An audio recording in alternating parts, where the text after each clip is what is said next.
नमस्कार दोस्तों, हमारे YouTube चैनल में आपका स्वागत है। दोस्तों, आज हम आपके लिए हिंदी की क्लास लेकर आए हैं जो कि विभिन्न एक दिवसीय परीक्षाओं में इससे प्रश्न पूछे जाते हैं, तो जो कि बहुत ही महत्वपूर्ण होते हैं। तो दोस्तों, यदि हमारे चैनल पर आप नए हैं तो हमारे चैनल को सब्सक्राइब कर लें और अपने दोस्तों में ज़्यादा से ज़्यादा शेयर करें, जिससे वे जुड़कर इससे लाभ उठाएँ। और दोस्तों, वीडियो को लाइक करना बिल्कुल ना भूलें। दोस्तों, कम समय में ज़्यादा करके दिखाएं, इसी लक्ष्य के साथ आज की क्लास हम स्टार्ट करते हैं।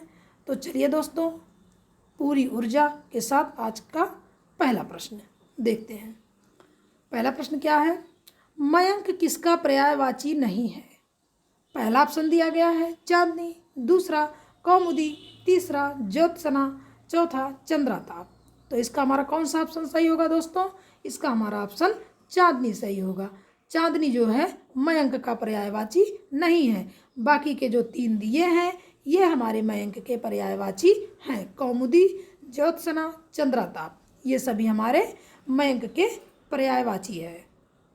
मयंक का मतलब क्या होता है दोस्तों? चंद्रमा। व्याख्या जान लेते हैं। मयंक चांदनी का पर्यायवाची शब्द नहीं है। मयंक का आशय चंद्रमा से है। तो दोस्तों, वही हम बता रहे थे आपको, तो व्याख्या से और ज़्यादा स्पष्ट हो गया। चलिए दोस्तों, अगला क्वेश्चन देखते हैं। दूसरा क्वेश्चन है, निम्न में से कौन सा वर्ण घोष नहीं है? निम्न में से कौन सा वर्ण घोष नहीं है? पहला ऑप्शन दिया गया है ता, दूसरा ऑप्शन स, तीसरा ऑप्शन डा, चौथा ऑप्शन र। तो हमारा जो है घोष वर्ण कौन सा नहीं है? तो हमेशा परीक्षा में यह ध्यान दीजिए, नकारात्मक, इसको हम सकारात्मक, पता लगा हम पीछे का ना पढ़ करके तो हम पढ़ लिए कि घोष वर्ण है, तो हम तुरंत जो है कोई भी ऑप्शन हम इसमें से मार देंगे, जो नहीं है उसको छोड़ करके बाकी का सब मार देंगे कोई भी।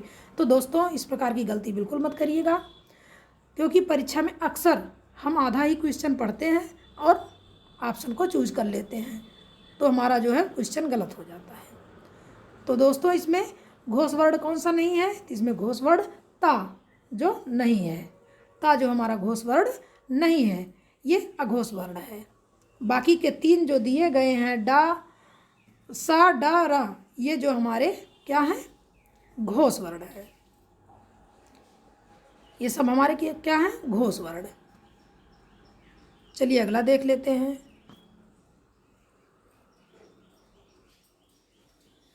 तीसरा प्रश्न है, गेहूं शब्द का निम्न में से तत्सम शब्द है?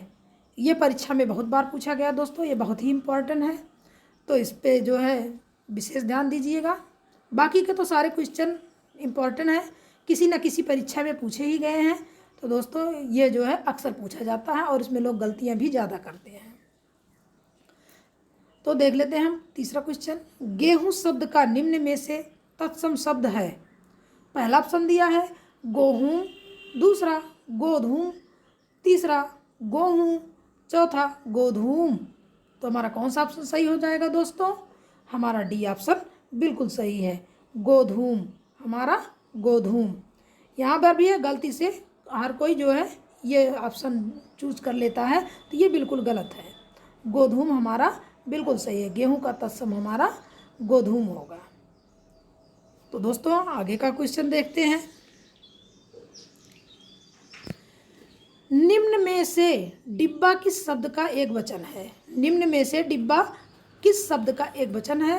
पहला ऑप्शन दिया गया है डिबिया, दूसरा ऑप्शन डिबिया, तीसरा ऑप्शन डिब्बे, चौथा ऑप्शन इनमें से कोई नहीं। तो इसमें जो है हमारा जो डिब्बा शब्द है उसका जो है एक वचन किससे बना है? डिब्बे का एक वचन है। किस शब्द का? डिब्बे। डिब्बे हमारा बहुवचन है, उसी का ये एक वचन है, डिब्बा। तो हमारा आंसर क्या सही होगा? डिब्बे। डिब्बा जो है एक वचन है और डिब्बे इसका बहुवचन है। तो इसमें हमारा क्या पूछा है? किस शब्द का एक वचन है? तो डिब्बे का एक वचन है। चलिए आगे का क्वेश्चन देखते हैं। कौन सा शब्द स्त्रीलिंग है? ये भी क्वेश्चन बहुत ही आप जो है महत्वपूर्ण है, अक्सर परीक्षा में पूछे जाते हैं। ये जो है इसी टाइप के, ज़रूरी नहीं कि यही क्वेश्चन रिपीट हो, इसी टाइप के क्वेश्चन पूछे जाते हैं। हमें जो है क्वेश्चन की जो प्रकृति है उस पर ध्यान देना है। ज़रूरी नहीं है कि सेम क्वेश्चन ही आए, कभी कभी ऐसा भी होता है कि सेम ऐसे ही दे दिया जाता, कभी कभी उसको घुमा फिरा कर दिया जाता है। दोस्तों, इससे हम घबराएंगे नहीं, बल्कि हम उसको अच्छे से पढ़ के जान लेंगे। चलिए देखते हैं, 5वां क्वेश्चन हमारा है, कौन सा शब्द स्त्रीलिंग है? पहला ऑप्शन दिया गया है चना, दूसरा ऑप्शन बाजरा, तीसरा ऑप्शन उड़द, चौथा ऑप्शन अरहर। तो हमारा जो है कौन सा स्त्रीलिंग शब्द है? अरहर। अरहर हमारा स्त्रीलिंग शब्द जो है, स्त्रीलिंग शब्द है। ये हमारा डी ऑप्शन बिल्कुल सही है। बाकी का चना, बाजरा, उड़द ये हमारे क्या हैं? पुल्लिंग हैं। बाकी के हमारे ये शब्द पुल्लिंग हैं। तो हमारा कौन सा ऑप्शन सही होगा? D option. चलिए आगे देखते हैं, निम्न में से कौन सा सर्वनाम का भेद नहीं है? यहाँ भी देखिए दोस्तों, नकारात्मक पूछा गया है, इस पे हम पहले अंडरलाइन कर लेते हैं, क्योंकि हम जल्दी जल्दी में क्वेश्चन गलत कर लेते हैं। नकारात्मक को सकारात्मक सोच करके ऑप्शन चूज करते हैं, तो ऐसा नहीं होना चाहिए। चलिए दोस्तों, अब देख लेते हैं इसका ऑप्शन। पहला ऑप्शन है पुरुषवाचक, दूसरा गुणवाचक, तीसरा प्रश्नवाचक, चौथा निजवाचक। तो सर्वनाम के हमारे कितने भेद होते हैं दोस्तों? 6 भेद होते हैं। 6 भेदों में हमारे कौन कौन से आते हैं? पुरुषवाचक आता है, प्रश्नवाचक आता है, और जो है निजवाचक। ये प्रश्नवाचक, पुरुषवाचक, निजवाचक, लेकिन हमारा गुणवाचक नहीं आता है। तो यहाँ पर हमारा बी ऑप्शन बिल्कुल सही होगा, गुणवाचक नहीं आता है। बाकी की ये 6 भेदों में से तीनों हैं। चलिए दोस्तों, आगे का क्वेश्चन देख लेते हैं। व्याख्या में देख लेते हैं, सर्वनाम के 6 भेद होते हैं।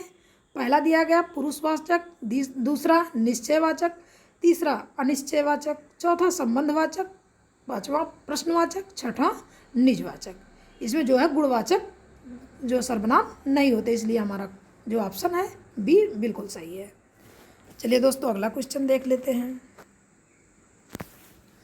रसगुल्ले में मिठास अधिक है, रेखांकित शब्द का विशेषण बताइए। रसगुल्ले में मिठास अधिक है, रेखांकित शब्द का विशेषण बताइए। ऑप्शन पहला है मिठाई, दूसरा मीठापन, तीसरा मीठा, चौथा चीनी।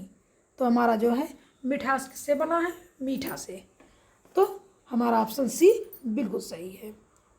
हमारा जो ऑप्शन सी है ये बिल्कुल सही है, मीठा।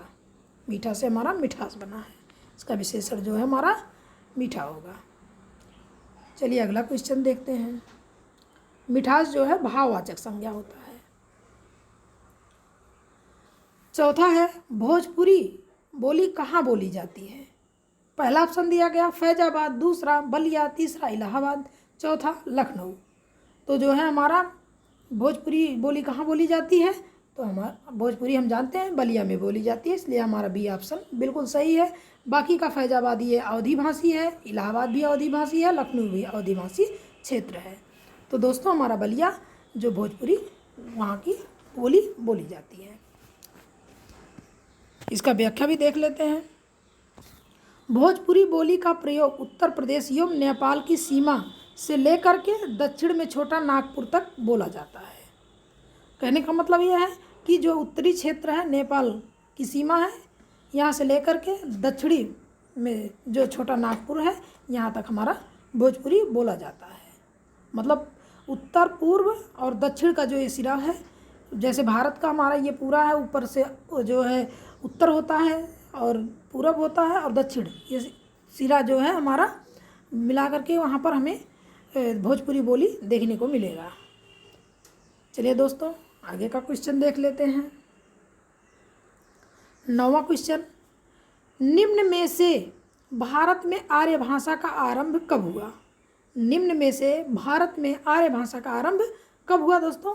तो पहला ऑप्शन देख लेते हैं 1330 ईस्वी पूर्व के आसपास, दूसरा ऑप्शन 1600 ईस्वी पूर्व के आसपास, तीसरा है 1500 ईस्वी पूर्व के आसपास, और चौथा है 1400 ईस्वी पूर्व के आसपास। तो हमारा कौन सा ऑप्शन सही होगा? हमारा सी ऑप्शन बिल्कुल सही है, 1500 ईस्वी पूर्व के आसपास जो है हमारा ये आर्य भाषा का शुरुआत हुआ था। आर्य भाषा की शुरुआत तभी हुआ था 1500 ईस्वी पूर्व के आसपास। तुम्हारा सी ऑप्शन बिल्कुल सही है। चलिए आगे का क्वेश्चन देखते हैं। इसका जो है व्याख्या भी देख लेंगे आप। भारत में आर्य भाषा का आरंभ 1500 ईस्वी पूर्व के आसपास माना जाता है। 10वां क्वेश्चन है हमारा, आखिरी जो है 10वां क्वेश्चन है, निम्न में से किस युग में कामायनी की रचना की गई थी? पहला ऑप्शन दिया गया छायावाद, दूसरा प्रयोगवाद, तीसरा प्रगतिवाद, चौथा रहस्यवाद। तो जो है कामायनी किसकी रचना है दोस्तों? जयशंकर प्रसाद की। कामायनी किसकी रचना है दोस्तों? जयशंकर प्रसाद की। ये हमारे छायावाद युग के कवि थे। ये हमारे छायावाद युग के कवि थे। इसका पहला ऑप्शन बिल्कुल सही है। ये छायावाद के कवि थे और ये कामायनी जो है जयशंकर प्रसाद की रचना है। चलिए दोस्तों अगला क्वेश्चन देख लेते हैं। कामायनी जयशंकर प्रसाद की रचना है। इसे 1935 ईस्वी में प्रकाशित किया गया था। इसकी व्याख्या है दोस्तों। चलिए अब हम वन लाइनर क्वेश्चन हल करते हैं। पहला हमारा दिया गया है, हिंदी मानक वर्णमाला में कुल कितने वर्ण होते हैं? तो दोस्तों कितने होते हैं? 52। 52 में हमें पता है 25 स्पर्श होते हैं और 33 व्यंजन होते हैं, 4 अंतस्थ, 4 ऊष्म और बाकी के जो संयुक्त व्यंजन होते हैं इन सबको मिला करके हमारा 52 हो जाता है। अगला क्वेश्चन है दोस्तों, इसमें जो है कितनी संख्या है? 52। हिंदी मानक वर्णमाला में कुल 52 वर्ण होते हैं। दूसरा प्रश्न है हमारा, अंतस्थ व्यंजन की संख्या कितनी है? अंतस्थ व्यंजन की संख्या कितनी है दोस्तों? तो इसकी संख्या 4 है। क्या है? या, रा, ला, वा। ये हमारे अंतस्थ व्यंजन के अंतर्गत आते हैं। और हमारा इस कड़ी में अगला है, स्वरों की संख्या कितनी मानी गई है? स्वर हमारे कितनी माने गए हैं? तो 11। कौन कौन से? आ से लेकर के औ तक। छोटा, बड़ा, छोटी, बड़ी, छोटाऊ, बड़ाऊ, री, ए, आय, ओ, औ। संस्कृत में री को भी गिना जाता है पर हिंदी में री को स्थान नहीं मिला है, इसलिए इसकी संख्या 11 है। चलिए दोस्तों आगे का क्वेश्चन देखते हैं। तो इसका हमारा जो है क्या हो जाएगा? 11। संख्या क्या दिया गया है? स्वरों की संख्या माना गया है 11। अगला है, हिंदी शब्द की व्युत्पत्ति कहाँ से हुई है दोस्तों? हिंदी हमारी जो है सिंधु से हुई है। कहाँ से हुई है? सिंधु से हुई है। इसका हमारा ऑप्शन सिंधु होगा। अगला है, हिंदी वर्णमाला को कितने भागों में विभक्त किया गया है? तो हिंदी वर्णमाला को हम कितने वर्गों में विभक्त किए हैं? 2 भाग में विभक्त किए हैं। कौन कौन सा? एक स्वर, एक व्यंजन।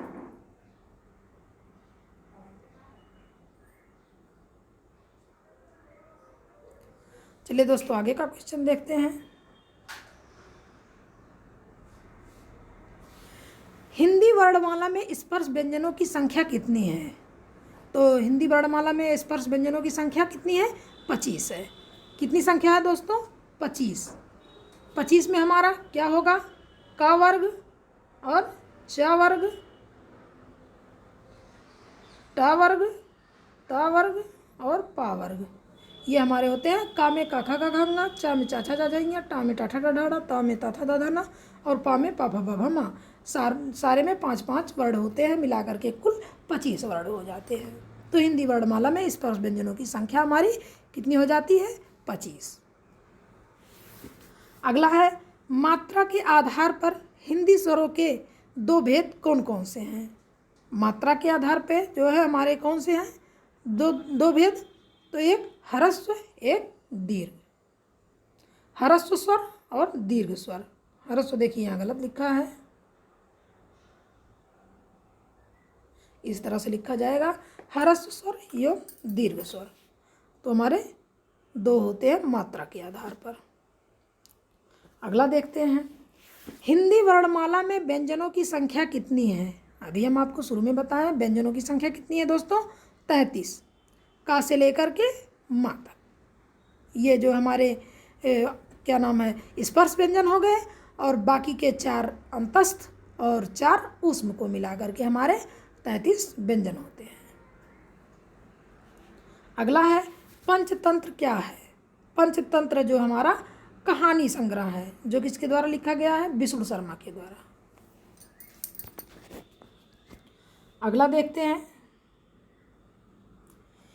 इंदिरापति किसे कहा जाता है। तो इंदिरापति जो है दोस्तों किसे कहा जाता है, विष्णु जी को कहा जाता है। किसको कहा जाता है, विष्णु जी को कहा जाता है। इंदिरा का मतलब लक्ष्मी के, पति मतलब पति। लक्ष्मी के पति को हम क्या कहते हैं, विष्णु भगवान। तो इसका जो है क्या हो जाएगा, विष्णु जी हो जाएगा, विष्णु जी इसका हो जाएगा। इंदिरापति जो है विष्णु जी को कहते हैं। अगला है कबीर दास की भाषा कौन सी है। तो हमें पता है दोस्तों, कबीर दास की भाषा सदुक्कड़ी है, जिसको पंचमेल खिचड़ी भी कहते हैं। क्या कहते हैं दोस्तों, पंचमेल खिचड़ी। पंचमेल खिचड़ी। चलिए आगे देखते हैं, प्रगतिवाद उपयोगितावाद का दूसरा नाम है, यह किसका कथन है। प्रगतिवाद उपयोगितावाद का दूसरा नाम है, यह किसका कथन है दोस्तों, यह कथन हमारा रामविलास शर्मा का है। किसका है, रामविलास शर्मा का। अगला है रामचरितमानस में कुल कितने कांड हैं। तो रामचरितमानस में कुल 7 कांड हैं। अगला क्वेश्चन देखते हैं, ये भी क्वेश्चन अक्सर पूछे जाते हैं परीक्षा में। तो ये जितने भी क्वेश्चन हैं दोस्तों, ये सारे किसी न किसी परीक्षा में पूछे गए हैं, ये बहुत ही इम्पोर्टेंट है। तो इसको जो है ध्यानपूर्वक देखिए और वीडियो को लाइक भी करते रहिए। आगे का क्वेश्चन देखते हैं, हिंदी साहित्य के इतिहास के रचयिता हैं। हिंदी साहित्य के इतिहास के रचयिता कौन है दोस्तों, आचार्य रामचंद्र शुक्ल है। हिंदी साहित्य इतिहास के रचयिता आचार्य रामचंद्र शुक्ल हैं। अगला है कलम का जादूगर किसे कहा जाता है। तो कलम का जादूगर किसे कहा जाता है दोस्तों, रामवृक्ष बेनीपुरी को कहा जाता है। किसको कहा जाता है दोस्तों, रामवृक्ष बेनीपुरी को। अगला क्वेश्चन है गीत गोविंद किस भाषा में लिखा गया है। तो जो है गीत गोविंद संस्कृत भाषा में लिखा गया है। किस भाषा में लिखा गया दोस्तों, संस्कृत भाषा में। अगला क्वेश्चन देखते हैं, किसे लोकनायक कहा जाता है। तो लोकनायक जो है हम किसको कहते हैं, तुलसीदास जी को। तुलसीदास जी ने क्या लिखा है, रामचरितमानस। इनकी रचना क्या है, तुलसीदास की जो रचना है रामचरितमानस है। इसके अलावा और भी रचनाएं हैं। तो जो है दोस्तों हम लोकनायक किसे कहते हैं, तुलसीदास जी को। अगला है विद्यापति की प्रसिद्ध रचना पद्मावली किस भाषा में लिखी गई है। तो विद्यापति की जो रचना है पद्मावली, यह जो है मैथिली भाषा में लिखी गई है। क्योंकि दोस्तों यह मैथिली के कवि हैं, इसलिए इनकी भाषा भी मैथिली ही होगी। तो ये मैथिली भाषा में ही रचना करते हैं। अगला है जाटू किस बोली का उपनाम है। जाटू जो है बांगरू बोली का उपनाम है। इसका बांगरू, बांगरू जो है जाटू का जो है उपनाम है। अगला क्वेश्चन देख लेते हैं, हिंदी का पहला नाटक कौन सा था। हिंदी का पहला नाटक कौन सा था। तो दोस्तों हिंदी का पहला नाटक नहुस था। हिंदी का पहला नाटक नहुस था। अगला है रामायण महाभारत आदि ग्रंथ कौन सी भाषा में लिखे गए हैं। तो ये हमारे जो है किस भाषा में लिखे गए हैं दोस्तों, आर्य भाषा में। रामायण महाभारत जो आदि ग्रंथ हैं ये हमारे आर्य भाषा में लिखे गए हैं। अगला देखते हैं, देवनागरी लिपि किस लिपि का विकसित रूप है। देवनागरी लिपि किस लिपि का विकसित रूप है। तो ये दोस्तों ब्राह्मी लिपि का जो है विकसित रूप है। देवनागरी जो है ये ब्राह्मी लिपि का जो विकसित रूप है। अगला क्वेश्चन देखते हैं दोस्तों, हिंदी की विशिष्ट बोली ब्रजभाषा किस रूप में सबसे अधिक प्रसिद्ध है। तो दोस्तों ये किस रूप में प्रसिद्ध है? काव्य भाषा के रूप में, क्योंकि जो हमारा ब्रज भाषा है वह हमेशा काव्य में होता है, तो इसलिए हम काव्य भाषा भी इसे कहते हैं। तो विशिष्ट बोली जो ब्रज भाषा है यह हमारा काव्य भाषा के रूप में सबसे अधिक प्रसिद्ध है। आइए दोस्तों अगला क्वेश्चन देखते हैं। संविधान की 8वीं अनुसूची में उल्लेखित भारतीय भाषाओं की संख्या कितनी है? तो भारतीय भाषाओं की संख्या कितनी है दोस्तों? 22। जो है संविधान की 8वीं अनुसूची में जो भाषा उल्लिखित है उनमें कितनी भाषाओं का उल्लेख किया गया दोस्तों? तो 22 भाषाओं का। अगला क्वेश्चन देखते हैं। वर्तमान हिंदी का प्रचलित रूप कैसा है? वर्तमान हिंदी का प्रचलित रूप दोस्तों खड़ी बोली का है। प्रचलित रूप कैसा है दोस्तों? खड़ी बोली। और खड़ी बोली के जनक किसको कहते हैं दोस्तों? तो आचार्य रामचंद्र शुक्ल को कहते हैं। अगला है हिंदी साहित्य सम्मेलन प्रयाग की स्थापना कब हुई? तो इसकी स्थापना हमारा जो है 1910 ईस्वी में हुई।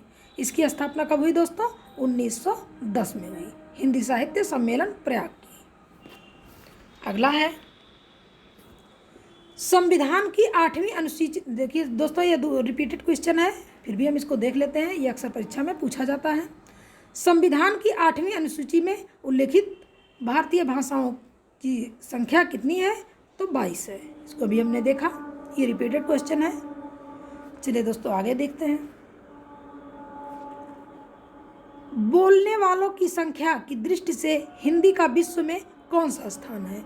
बोलने वालों की दृष्टि से जो है विश्व में हिंदी का स्थान तीसरा है, क्योंकि अपने भारत के अलावा जो और भी देशों में जैसे जो है मॉरिशस वगैरह देशों में भी हिंदी हमारी बोली जाती है। तो इससे जो है हमारा तीसरा स्थान है हिंदी का। अगला देखते हैं। हिंदी भाषा का संबंध किस लिपि से है? तो हिंदी भाषा का संबंध दोस्तों देवनागरी लिपि से है। किससे है? देवनागरी लिपि से है। अगला क्वेश्चन है भाषा को मोटे रूप में कितने भागों में बांटा गया है? भाषा को मोटे रूप में दोस्तों 2 रूपों में बांटा गया है। पहला लिखित भाषा, दूसरा मौखिक भाषा। अगला क्वेश्चन देखते हैं दोस्तों। भाषा शब्द की उत्पत्ति कहाँ से हुई है? तो भाषा शब्द की उत्पत्ति जो है संस्कृत के भाष धातु से हुई है। किससे हुई है दोस्तों? संस्कृत के भाष धातु, यहाँ पर हलंत होगा, संस्कृत भाषा के भाष धातु से हुई है। अगला क्वेश्चन देखते हैं। कवि नरेंद्र शर्मा ने राष्ट्रपिता महात्मा गांधी के निधन से प्रभावित होकर कौन सी रचना की? तो दोस्तों कौन सी रचना की इन्होंने? रक्त चंदन की रचना की। रक्त चंदन। कवि नरेंद्र शर्मा ने राष्ट्रपिता महात्मा गांधी के निधन से प्रभावित होकर के रक्त चंदन की रचना की। अगला है नाट्य शास्त्रकारों द्वारा असामान्य रस कौन सा है?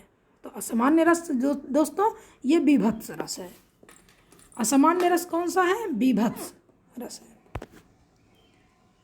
अगला है काव्य शास्त्र का प्राचीनतम नाम क्या था? काव्य शास्त्र का प्राचीनतम नाम जो है अलंकार शास्त्र था। दोस्तों इसका नाम क्या था? अलंकार शास्त्र। अगला है रीति संप्रदाय के संस्थापक कौन थे? रीति संप्रदाय के संस्थापक दोस्तों आचार्य वामन थे। कौन थे? आचार्य वामन। हिंदी में काव्य शास्त्र के प्रथम आचार्य कौन है? हिंदी में काव्य शास्त्र के प्रथम आचार्य केशवदास जी हैं। अगला क्वेश्चन देखते हैं। साहित्य शब्द किस शब्द से बना है? साहित्य शब्द दोस्तों सहित शब्द से बना है। साहित्य शब्द सहित शब्द से बना है। अगला है हिंदी साहित्य में जीवनी साहित्य का प्रारंभ कौन से युग में हुआ था? तो कौन से जो है दोस्तों किस युग में हुआ था? तो भारतेंदु युग में। भारतेंदु युग में जो है हमारा हिंदी साहित्य में जीवनी साहित्य का प्रारंभ हुआ था। अगला क्वेश्चन है, हिंदी भाषा और साहित्य के लेखक हैं, तो इसके लेखक कौन है? श्याम सुंदर दास। हिंदी भाषा और साहित्य के लेखक श्याम सुंदर दास जी हैं। अगला क्वेश्चन है दोस्तों, मनुष्य एक सामाजिक प्राणी है, यह किसका कथन है? तो यह दोस्तों अरस्तु का कथन है। मनुष्य एक सामाजिक प्राणी है, यह अरस्तु का कथन है। अगला है, चंपू किसे कहते हैं? चंपू या चंपू काव्य किसे कहते हैं दोस्तों? गद्य और पद्य मिश्रित रचनाओं को, जिसमें गद्य और पद्य दोनों मिला होता है, उसको हम चंपू काव्य कहते हैं। दोस्तों वीडियो को अपने दोस्तों में ज़्यादा से ज़्यादा शेयर करते रहिए, जिससे वे हमारे चैनल से जुड़ें और वो भी लाभ उठाएं। और वीडियो को तो लाइक करना बिल्कुल मत भूलिए, क्योंकि उसके मोटिवेशन से हमको एनर्जी मिलती है, जिससे हम आपके लिए नए नए वीडियो लाएंगे। और आपके जो सफलता में हमारा प्रयास है कि हम आपको आगे से आगे ले जाएं, जिससे आपकी एक सीट पक्की हो। अगला है, कलाधर उपनाम से कविता कौन से कवि लिखते थे? तो कलाधर नाम से जो है कौन लिखते थे? जयशंकर प्रसाद लिखते थे। ये जो है कविता को जो है कलाधर नाम से लिखते थे। अगला है, रसनिधि किस कवि का उपनाम है? तो रसनिधि जो है किस कवि का उपनाम है? तो पृथ्वी सिंह का है। तो पृथ्वी सिंह का जो है उपनाम क्या है? रसनिधि। इनको रसनिधि कवि भी कहा जाता है। अगला है, प्रेमचंद्र की अधूरे उपन्यास का क्या नाम है? प्रेमचंद्र की अधूरे उपन्यास का नाम दोस्तों क्या है? तो मंगल सूत्र। इनका जो है एक अधूरा उपन्यास है मंगल सूत्र। अगला है, हिंदी का सर्वाधिक नाटककार कौन है? कहने का मतलब हिंदी का सर्वाधिक नाटक लिखने वाले कौन से कवि हैं? तो जयशंकर प्रसाद हैं। कौन है? जयशंकर प्रसाद, जो सर्वाधिक नाटक लिखने वाले हैं, या सर्वाधिक नाटककार हैं। अगला है, तुलसीकृत रामचरितमानस में कौन सी भाषा का प्रयोग किया गया है? तो दोस्तों इसमें कौन सी भाषा का प्रयोग किया गया है? अवधी भाषा का। तुलसीदास जो द्वारा लिखा गया है रामचरितमानस, इसमें अवधी भाषा का प्रयोग किया गया है। अगला है दोस्तों, मीराबाई ने किस भाव में कृष्ण की उपासना की थी? मीराबाई ने किस भाव में कृष्ण की उपासना की थी? माधुर्य भाव में। तो दोस्तों माधुर्य भाव में कृष्ण की उपासना की थी। किसने की थी? मीराबाई ने। एकांकी के जन्मदाता कौन है? तो इसका आंसर क्या होगा दोस्तों? धर्मवीर भारती। एकांकी के जन्मदाता कौन है दोस्तों? तो धर्मवीर भारती है। एकांकी में कितने अंक होते हैं दोस्तों? एकांकी में 1 अंक होते हैं, इसलिए इसे एकांकी कहा जाता है। अगला है, रामचरितमानस का प्रधान रस है, तो इसका प्रधान रस कौन सा है दोस्तों? शांत रस। रामचरितमानस का प्रधान रस शांत रस है। अगला है, सबसे पहले अपनी आत्मकथा हिंदी में किसके द्वारा लिखी गई थी? तो सबसे पहले जो है अपनी आत्मकथा जो है हिंदी में किसके द्वारा लिखी गई थी? डॉक्टर राजेंद्र प्रसाद के द्वारा। डॉक्टर राजेंद्र प्रसाद के द्वारा। अगला प्रश्न है दोस्तों, हिंदी कविता का पहला महाकाव्य कौन सा है? हिंदी कविता का पहला महाकाव्य कौन सा है दोस्तों? तो पृथ्वीराज रासो है। हिंदी कविता का पहला महाकाव्य पृथ्वीराज रासो है। दोस्तों ये जितने भी क्वेश्चन हैं सारे महत्वपूर्ण हैं, इसलिए जो है बिना स्किप किए हुए वीडियो को अंत तक जरूर देखें। अगला क्वेश्चन है, हिंदी के सर्वप्रथम प्रकाशित पत्र का क्या नाम है? या हिंदी का पहला जो पत्र कौन सा है हिंदी का? तो उदंड मार्तंड। उदंड मार्तंड ये हिंदी का सर्वप्रथम प्रकाशित पहला पत्र है। अगला है, हिंदी साहित्य की प्रथम कहानी कौन सी है? हिंदी साहित्य की प्रथम कहानी इंदुमती है। हिंदी साहित्य की प्रथम कहानी की कौन सी है दोस्तों? इंदुमती। अगला है, आंचलिक रचनाएं किससे संबंधित होती हैं? आंचलिक रचनाएं किससे संबंधित है दोस्तों? तो ये क्षेत्र विशेष से संबंधित होती हैं। किससे संबंधित होती हैं? क्षेत्र विशेष से। अगला क्वेश्चन है दोस्तों, हिंदी गद्य का जन्मदाता किसको माना जाता है? हिंदी गद्य का जन्मदाता किसको माना जाता है? तो भारतेंदु हरिश्चंद्र को माना जाता है। हिंदी गद्य का जन्मदाता भारतेंदु हरिश्चंद्र को माना जाता है। अगला है, कबीर किसके शिष्य थे? तो कबीर दोस्तों किसके शिष्य थे? रामानंद के। रामानंद के शिष्य कौन थे? कबीरदास। अगला है, बिहारी ने क्या लिखे? तो बिहारी के हमें पता है बिहारी के दोहे होते हैं, तो बिहारी ने दोहे लिखे। अगला है, आधुनिक काल का समय कब से माना जाता है? तो आधुनिक काल का समय जो है दोस्तों 19वीं सदी से लेकर के अब तक माना जाता है। 1900 सदी से लेकर के अब तक माना जाता है। अगला है, हिंदी का आदि कवि किसे माना जाता है? तो दोस्तों हिंदी का आदि कवि किसे माना जाता है? स्वयंभू को माना जाता है। किसको माना जाता है? स्वयंभू को हिंदी का आदि कवि माना जाता है। किस काल को स्वर्ण काल कहा जाता है? इसका आंसर क्या होगा दोस्तों? तो भक्ति काल को स्वर्ण काल कहा जाता है। भक्ति काल को स्वर्ण काल कहा जाता है। अगला है, निर्गुण भक्ति काव्य के प्रमुख कवि हैं। निर्गुण भक्ति काव्य के प्रमुख कवि कौन है दोस्तों? कबीरदास। कबीरदास जो है निर्गुण भक्ति के काव्य के प्रमुख कवि हैं। अगला क्वेश्चन, किस युग को आधुनिक हिंदी कविता का सिंह द्वार कहा जाता है? किस युग को आधुनिक हिंदी कविता का सिंह द्वार कहा जाता है दोस्तों? तो भारतेंदु युग को। भारतेंदु युग को क्या कहा जाता है? आधुनिक हिंदी कविता का सिंह द्वार। अगला और आखिरी क्वेश्चन है इस वीडियो का, तो दोस्तों इसको भी देख लेते हैं। अन्वय में कौन सी संधि है? अन्वय में कौन सी संधि है दोस्तों? तो यण संधि है। इसका विच्छेद क्या होगा दोस्तों? इसका विच्छेद होगा अनुधन अय। अनुधन अय मिल करके अन्वय होगा। तो इसमें कौन सी संधि है दोस्तों? यण संधि।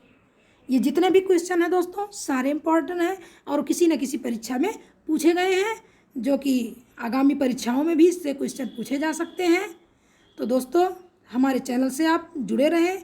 यदि हमारे चैनल पर आप नए हैं तो चैनल को सब्सक्राइब कर लीजिए, अपने दोस्तों में ज़्यादा से ज़्यादा शेयर कर दीजिए और वीडियो को लाइक करना बिल्कुल मत भूलिए। तो दोस्तों आज के लिए वीडियो में बस इतना ही। आगे हम और भी इससे अच्छा लाने का प्रयास करेंगे। दोस्तों हमारा उद्देश्य है कि आपकी सफलता जो है सुनिश्चित करना। तो आज के लिए इतना ही। धन्यवाद। जय हिंद। वंदे मातरम।